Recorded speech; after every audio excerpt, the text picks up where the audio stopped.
जय हिंद साथियों, अभी हम लोग उपस्थित हैं एग्जाम टूर चैनल पर और इस चैनल के माध्यम से देखेंगे दरोगा विद्यार्थियों के लिए आवश्यक सूचना है।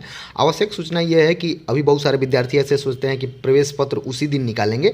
आप अभी प्रवेश पत्र निकाल लें, चूँकि बाद में किस तरीके का क्या होगा। और कोविड का भी फर्स्ट डोज सेकेंड डोज का जो है आपके पास वो भी निकाल लें। नींद अच्छी तरीक़ा से लें, थोड़ा भी टेंशन न लें। और ज़्यादा आप किसी से बात कीजिएगा तो वो लोग बोलेगा मेरा इतना अंक आ रहा है, मैं इतना अच्छा तैयारी किया हूँ, मैं ऐसे किया हूँ। उन सारी चीज़ों पर ध्यान अब न दें।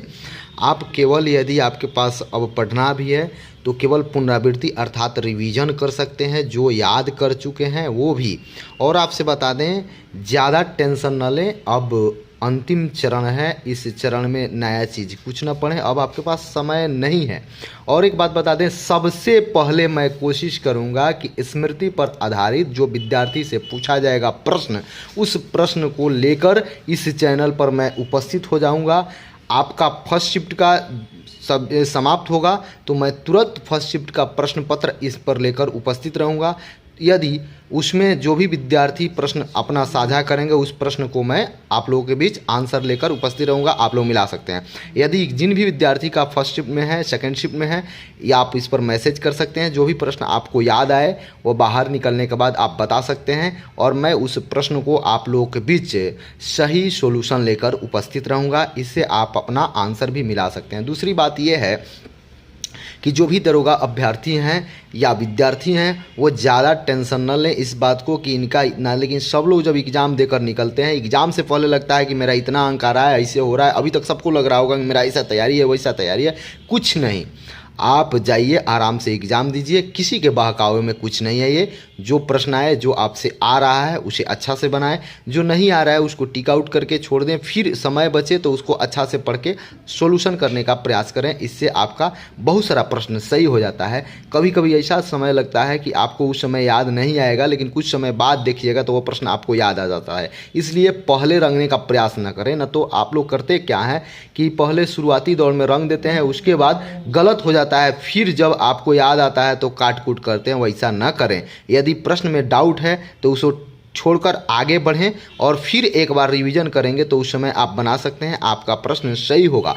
दूसरी बात बता दें, किसी भी विद्यार्थी को किसी प्रकार का समस्या है तो आप इसमें कमेंट बॉक्स में कमेंट कर सकते हैं। अभी वर्तमान समय में यदि आप रिवीजन करना चाहते हैं तो देश, राजधानी और मुद्रा को रिवीजन कर सकते हैं, अभ्यारण्य को रिवीजन कर सकते हैं, योजना को रिवीजन कर सकते हैं, नदी को रिवीजन कर सकते हैं।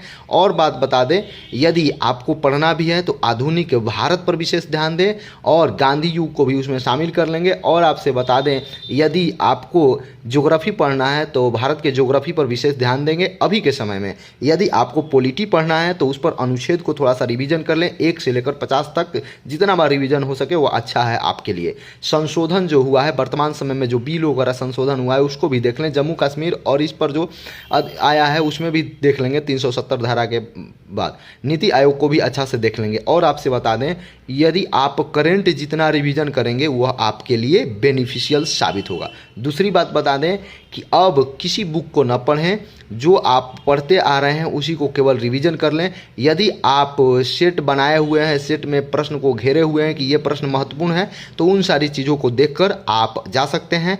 मैं आप लोगों के लिए और आप सभी विद्यार्थियों को मैं यही कामना करूंगा ईश्वर से कि आप सबका एग्ज़ाम अच्छा जाए, सब लोग अपने अपने भविष्य और अपने अपने मुकाम को प्राप्त करें, अपने माता पिता के सपनों को साकार करें। इसी चंद शब्दों के साथ मैं अपने वाणी को विराम देता हूं।